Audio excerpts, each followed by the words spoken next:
Star Wars bounty hunters finds Tonga remember awakening after being shot at by Boba Fett, who is currently fighting Valance. The woman can hear Nakano Lash nearby as she calls out for Losha, apologizing to her wife. Suddenly her dead brother Tonga appears, saying he expected more from his sister, who he knows is doing a poor job avenging him. Tonga knows that he is dead, but Tonga doesn't think it matters if he's a ghost in her mind or it's just playing tricks on her. The point is that she heard what Nakano said about Cadliah and she now can save lives. Tonga wants his death to mean something, telling his sister to get to the escape pod and get some medical help. Tonga thinks that he always talked too much as she awakens from her dream aboard the Edgehawk with Losha. The woman gets up, heading through the ship and her sleeping crew to the blinking comm station at the cockpit, where she gets a message from Sifak, who says his contacts have told him that she's going up against Crimson Dawn and she doesn't stand a chance without him and his contacts and resources. Tonga appreciates the man's concern, but he's no safer than they are, and besides, he's not the one taking the risks. Sifak continues to try and offer her aid, but Tonga isn't interested in being hunted by more ghosts. She cuts the communications as Sifak tells the listening DENGAR that he tried. DENGAR, however, knows he didn't succeed, and Crimson Dawn wants the hunters stopped before they become a real pain. Sifak knows that Tonga will be back, but since she doesn't have many other places to turn. Tonga and her team meanwhile visit Lady Proxima on Corellia, telling her that they have an enemy in common. Proxima reveals that ever since the Unbroken clan sided with Crimson Dawn, General Vakora has been insufferable. Vakora meanwhile frees some children from Proxima's slavery ring, feeding them and telling the kids that they now work for her. Proxima says that the general is impossible to get to and Vakora's bodyguards are the best pit fighters in the galaxy, but she also has probe droids and snipers posted all around the area of her base, making getting close to her very difficult. Tonga isn't phased as 4LOM hacks into a security grid of the clan, disabling all of the probe droids in the area and allowing the hunters to pick off the snipers and guards. Zuckuss confronts a guard, dodging his vibro knife slashes and breaking his neck, securing an escape vehicle for the team. Vakora meanwhile welcomes Bosk and the disguised Tasu, who pretend to have captured Tonga, saying that she is claiming to be the member of the Mourner's Wail, finding that a pity. Tonga thinks that the clan being under the command of Vakora and not the child who is the rightful heir is the real pity here. The general hits Tonga down, telling her men to shoot her, but Tonga says that if she's killed, how is she ever going to tell the general the message that she travelled all this way to deliver? Vakora stops her men, wanting to hear the message, so Tonga gives her team the finger gun signal, prompting Losha to kill all of the guards in the area as Zuckuss brings the armoured vehicle crashing inside, so Vakora can board to escape. Vakora, however, uses her helmet's HUD to see Zuckuss is inside, recognizing the Gand Findsman as one she hired before, and realizing that it's all a trap. She tells her men to stay close to the intruders since their sniper won't risk shooting them as well. She tackles Tonga into a wall as Tasu confronts Rodrigo Battle,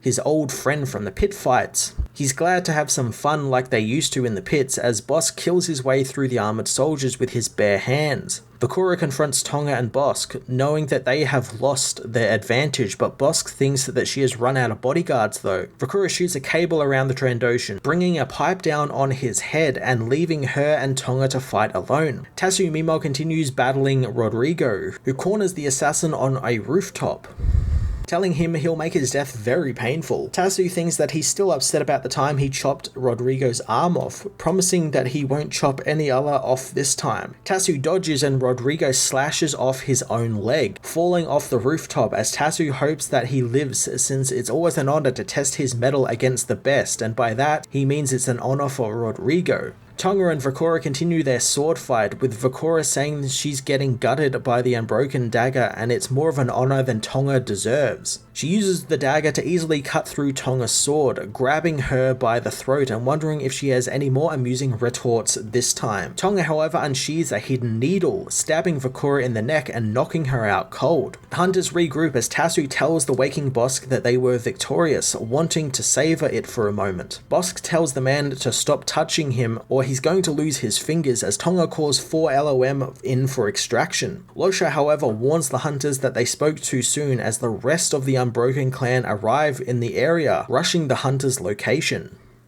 Tonga asks Losha what she can see from her sniper's nest, learning from her wife that the army of the Unbroken clan is coming for them. Tonga demands to know how this could happen, since they were supposed to have a 360-second window of the comms being jammed, but 4LOM says that expired 2.3 minutes ago and the team was slow in securing Vakura. Tonga wished the droid said something at the time as he takes the Edgehawks to the rendezvous point. The team are soon besieged by the thugs of the clan, forced to seek shelter behind the cargo containers. Tonga thought that kidnapping Vakura would be the hard part, but Tasu tells her to stop complaining since this is going to be enjoyable. Zuckuss arrives in their ground transport, loading up the team and the captured Vakura as a gunship arrives, blasting the team. The ship begins to follow Tonga as she tells Losha if she doesn't make it out, she wants to know that she loves her. Losha tells her to stop being so dramatic, shooting down the gunship, but doing so gives up her position, causing more Unbroken Clan thugs to come for her. Zuckuss thinks that they should have just given up their prize, but Tasu refuses to since they can use her to find the Crimson Dawn stronghold and free Cadliah, not knowing what horrors she could be undergoing. Cadliah, however, is at a fancy dinner with Lady Qi'Ra, who thinks the girl should really enjoy her meal. Cadliah manages to snake a knife from the table, jumping onto the table and rushing Qi'Ra,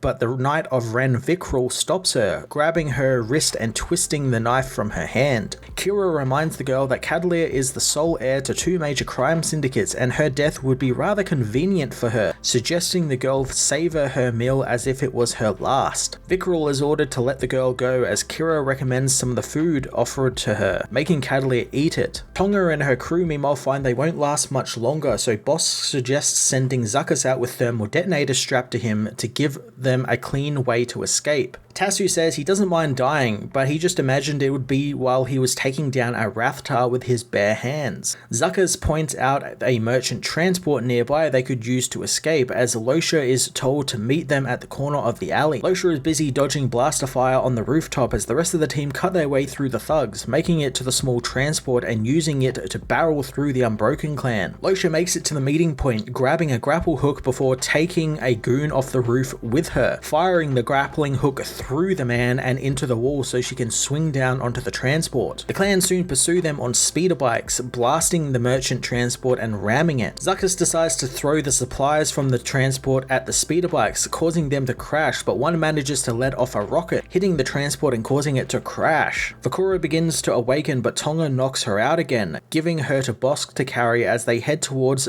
where the Edgehawks should be. Zuckuss knows that 4LOM has them covered, but upon arriving at the landing pad, they find the ship isn't even there. Elsewhere at the Mourner's Whale safe house, the door is blown open by Dengar, who hopes that this is actually a Mourner's Whale safe house or he would be very embarrassed. He tells the survivors of the safe house that Lord Kamdek is going to meet him tomorrow night or his granddaughter will end up as dinner for a bar guest. Tonga meanwhile is angered that the droid betrayed them, but Zuckuss knows the droid is doing the best he can under the difficult circumstances he has gone through. The Unbroken Clan catch up to them, demanding they hand the general over and they promise a quick death. Bosk threatens to eat Vakura whole if they come any closer, but the clan know that he's bluffing and they are now trapped. Suddenly the Edgehawk arrives, cornering the men as 4LOM fires on them, covering Tonga and the others as they board and escape the city. Vakura begins to finally awaken again as Tonga tells her how her stay on the ship depends entirely on how she behaves. Vakura thinks it's adorable she is trying to intimidate her, but she has made a big mistake kidnapping her, since now she's not only doomed Cadliah, but also themselves.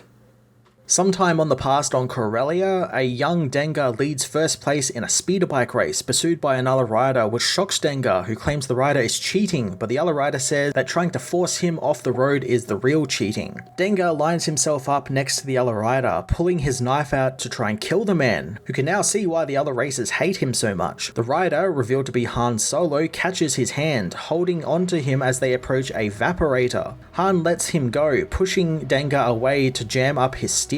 Dengar is forced to jump from the speeder bike as it explodes, leaving Han to win the race, celebrating with Qi'Ra since now they have enough credits to buy a ship and get off the planet. Dengar catches up to him as the Watchers begin to laugh at him, knowing that Mama Stamok won't be happy with him destroying a Nulla swoop. Dengar beats one of the laughing men to death with the speeder bike control break, demanding he not be disrespected. In the present on Milvane, Dengar tells 2 men who are beating him that he is there to see Lord Kamdek since he he's going to want to hear what he has to say. The Quarren thug thinks that he's lucky he doesn't get thrown off the platform since some of his friends were killed by Dengar's friends recently. The thugs are told Kamdek wants to see Dengar, leading him into the Convor's Perch restaurant. The hunter helps himself to some food, thinking it's a rather classy place as Kamdek slaps him on the back, telling him to wipe his face if he's going to be seen at his table. The crime boss already regrets wasting his time for Dengar as the hunter helps himself to some alcohol and more food, telling Kamdek that he is going to sit and indulge the hunter for Cadliah's sake. On the Edgehawk, Tonga and Losha try to interrogate Vakora on where Cadliah is being held,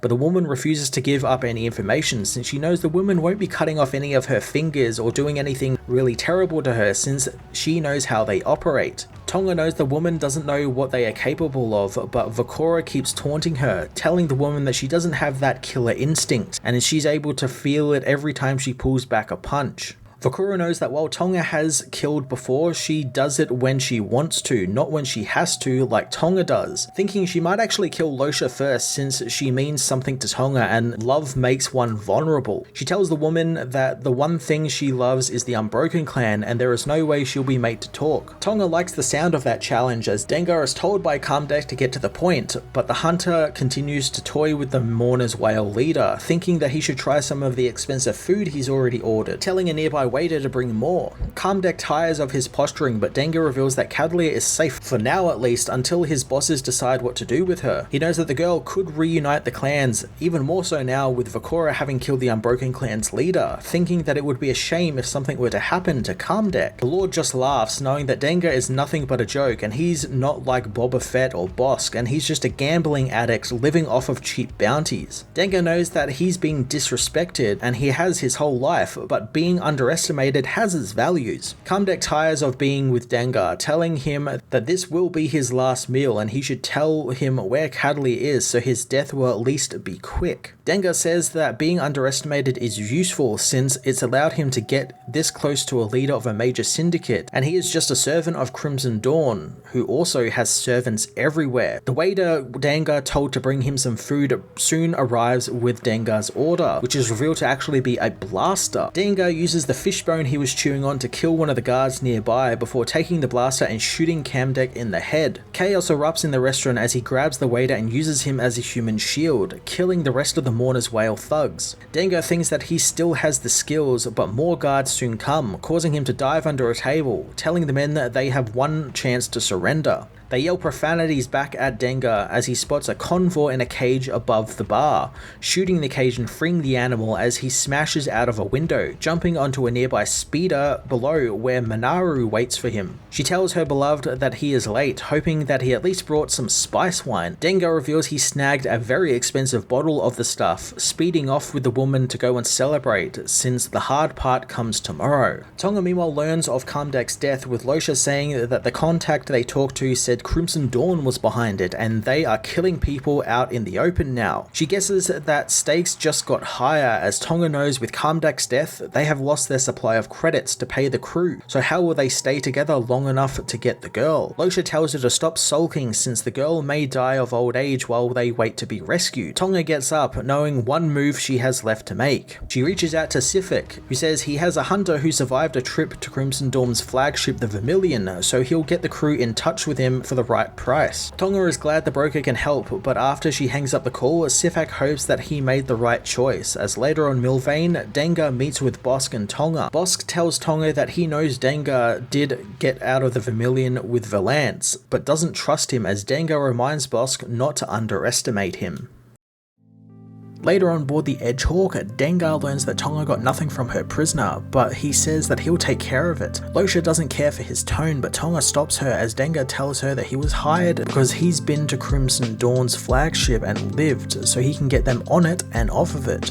He tells Losha to stay out of his way as Tasu thinks that he's being boastful. Dengar notices that he's from Narkanji, being able to tell thanks to his low-class accent. Dengar sizes up to Tasu, calling the assassin slow, but Tasu pulls a knife on the hunter, knowing that he could kill him, but Dengar reminds him that if he does that, Cadliah ends up dead. Tasu slashes the bulkheads in frustration as Bosk knows it took Dengar less than an hour to alienate himself from half the crew, but Dengar tells him that he's not there to make friends, he's there to get results, wanting to go and interrogate Qi'Ra and have her spill her secrets before Tonga gets what's coming to her. Dengar visits with Qi'Ra, who knows that he will fail just like Tonga did, continuing to try and throw Dengar off his game, but he cuts the security camera feeds. Qi'Ra knows that it's all some tactic to intimidate her, not even scared of the hunter and his vibro knife. Dengar tires of Qi'Ra talking as she continues to say what she's going to do and how she's going to rip out his entrails and strangle him with them. Dengar knows they could do this back and forth all day, or they could just come to an understanding.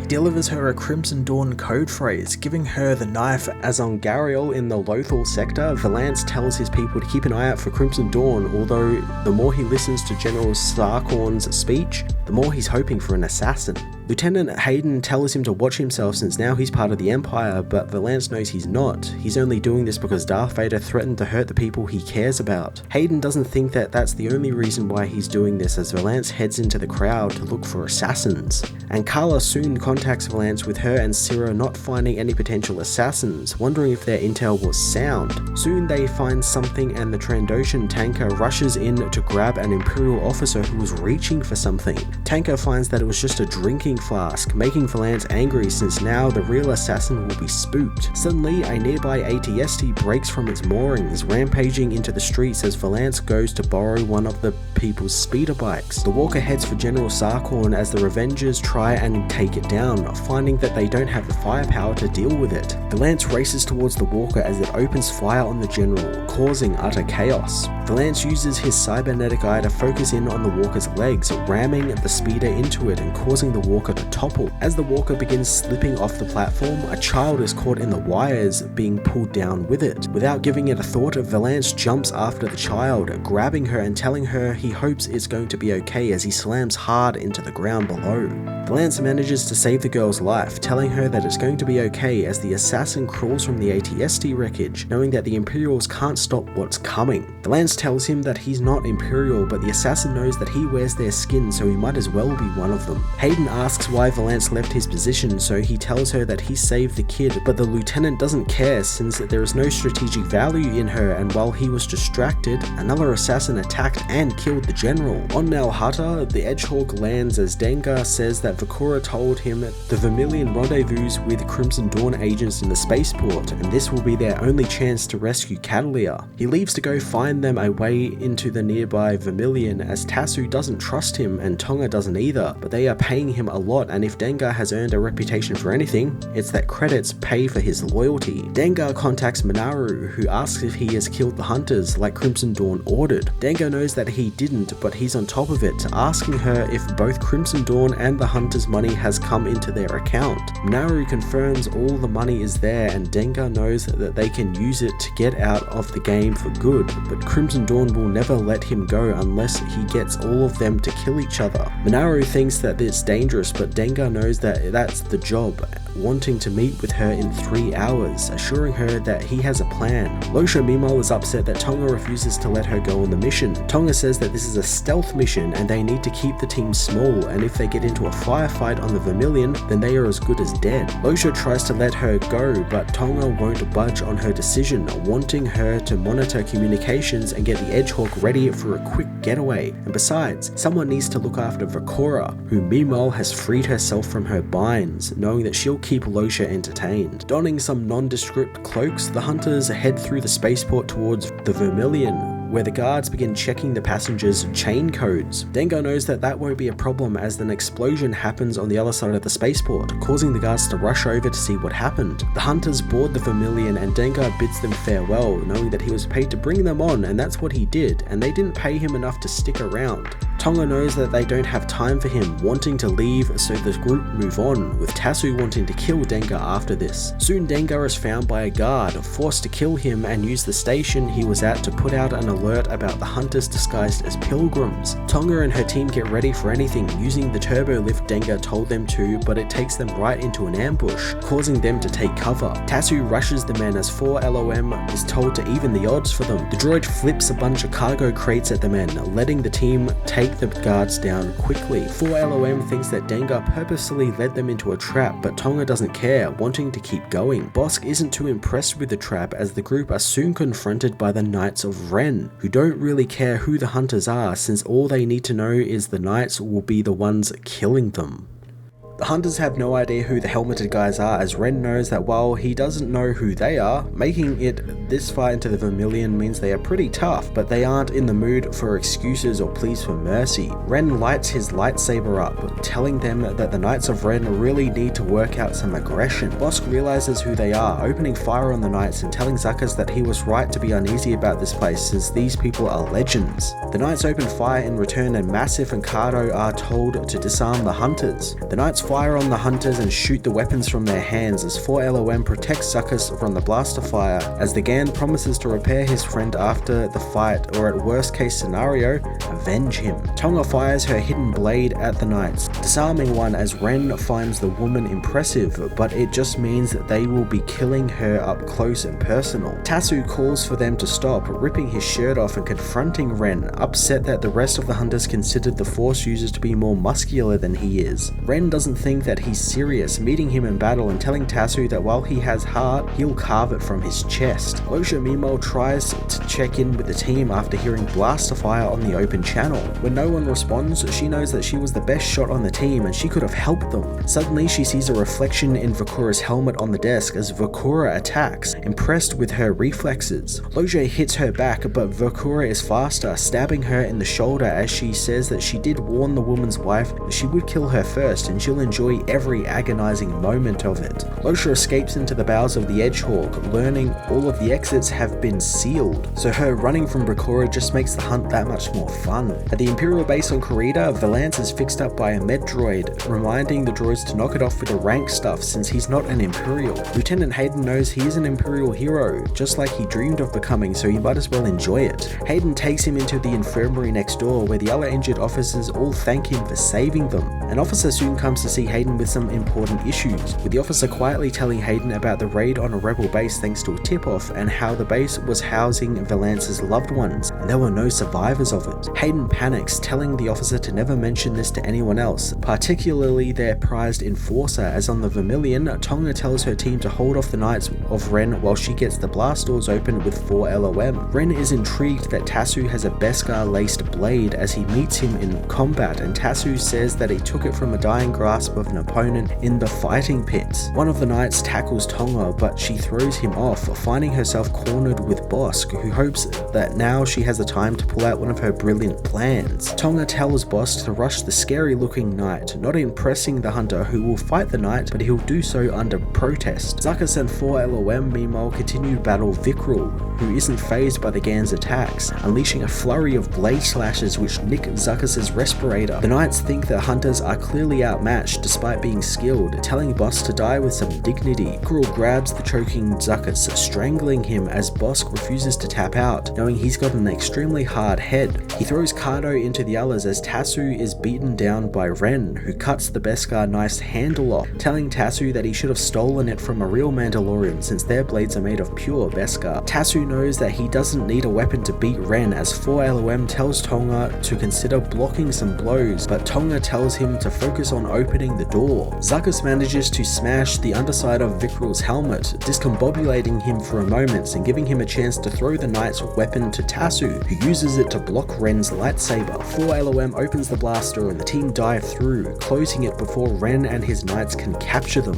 Vakura meanwhile pursues Losha through the dark Edgehawk, torturing her with the scratching noises of her blade on the ship's hull. Vakura says that she finds it sad since she thinks her and Losha could have been friends under different circumstances, but her crew went ahead and kidnapped her, and if she doesn't kill the woman, she will look weak, and the leader of the Unbroken clan cannot look weak. Losha is waiting for her, however, flinging her baton at the woman, but Vakura dodges it, unimpressed with the throw, but Losha actually managed to hit a control panel, trapping them in the room. Vakura thinks that now Losha is trapped in there with her, but Losha anticipated this as her Nexu lunges from above Vakura. Tonga and the others meanwhile take a minute to catch their breath, hoping the door will hold long enough to find Cadliah, but Ren's saber pierces the door, signaling it won't hold for long. Zuckuss knows that if they continue the mission, it will mean certain death for them, and Tonga realizes this, knowing that they are right and that this is her responsibility alone, telling the others to get back to the Edgehawk and she'll meet them when she has finished this fight.